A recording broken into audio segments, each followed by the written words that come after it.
Right. భారత అంతరిక్ష ప్రయోగ కేంద్రం సతీష్ ధావస్ స్పేస్ సెంటర్ మరో అరుదైన జిఎస్ఎల్వి ప్రయోగానికి సన్నద్ధమైంది. ఈ నెల 5న పూర్తి స్వదేశీ పరిజ్ఞానంతో రూపొందించిన జిఎస్ఎల్వి F9 రాకెట్ను నింగిలోకి పంపేందుకు ఇస్రో శాస్త్రవేత్తలు సర్వం సిద్ధం చేశారు. ఇక రాకెట్ సన్నద్ధత సమావేశం కూడా పూర్తయింది. శుక్రవారం సాయంత్రం 4:57 ప్రయోగించనుంది.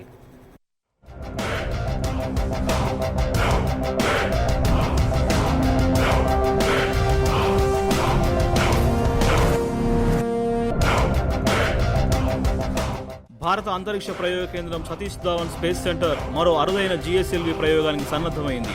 ఈ నెల 5న పూర్తి స్వదేశీ పరిజ్ఞానంతో రూపొందించిన జిఎస్ఎల్వి F9 రాకెట్ను నింగిలోకి పంపేందుకు ఇస్రో శాస్త్రవేత్తలు సర్వం సిద్ధం చేశారు.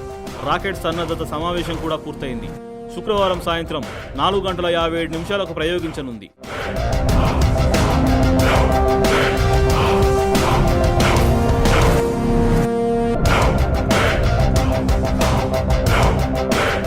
భారత అంతరిక్ష పరిశోధన సంస్థ ఇస్రో మరోసారి అంతరిక్ష ప్రయోగంలోకి తన సత్తా చాటుకునే ప్రయత్నం చేస్తోంది. పిఎస్ఎల్వి వాహక నౌక ద్వారా అరుదైన ప్రయోగాలు చేపట్టి ప్రపంచ దేశాల దృష్టిని ఆకర్షించిన ఇస్రో శాస్త్రవేత్తలు ఈసారి జిఎస్ఎల్వి వాహక నౌక ద్వారా మరోసారి తమ శక్తి సామర్థ్యాలను నిరూపించుకునే ప్రయత్నం చేస్తున్నారు. ఇందుకు నెల్లూరు జిల్లా శ్రీహరికోటలోని షార్ కేంద్రం వేదిక కాబోతోంది.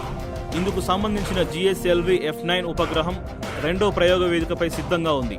దీని ద్వారా 2230 కిలోల బరువైన G-9 ఉపగ్రహాన్ని నింగిలోకి మోసుకుపోనుంది.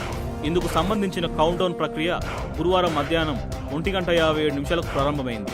27 గంటల పాటు నిరంతరాయంగా కౌంటౌన్ ప్రక్రియ కొనసాగిన అనంతరం 5వ తేదీ సాయంత్రం 4:57 జిఎస్ఎల్వి F9 వాహక నౌక G-9 ఉపగ్రహాన్ని నిర్దేశిత కక్షలోకి మోసుకుపోనుంది.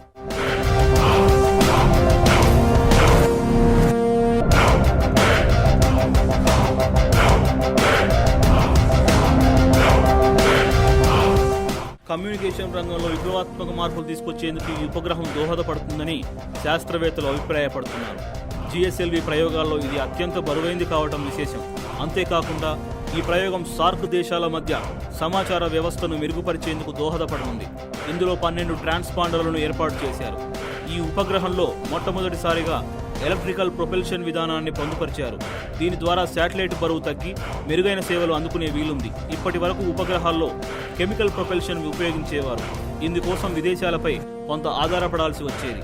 దీంతో ప్రస్తుతం ప్రయోగించబోయే G-9లో ఎలక్ట్రికల్ ప్రొపెల్షన్ సిస్టమ్ను తొలిసారిగా వినియోగిస్తున్నారు. ఇది విజయవంతమైతే భవిష్యత్తులో బరువైన ఉపగ్రహాలను కూడా తేలికగా పంపే వీలు కలుగుతుంది. ఈ ఉపగ్రహం బరువు 2230 కిలోలు. ఇప్పటి వరకు అంతరిక్షంలోకి ప్రవేశపెట్టిన అత్యంత బరువైన ఉపగ్రహం ఇదే కావటం విశేషం. ఇందులో 1260 కిలోల ఇంధనాన్ని నింపారు. G-9 ప్రయోగానికి సంబంధించి అన్ని పరీక్షలు పూర్తయ్యాయి.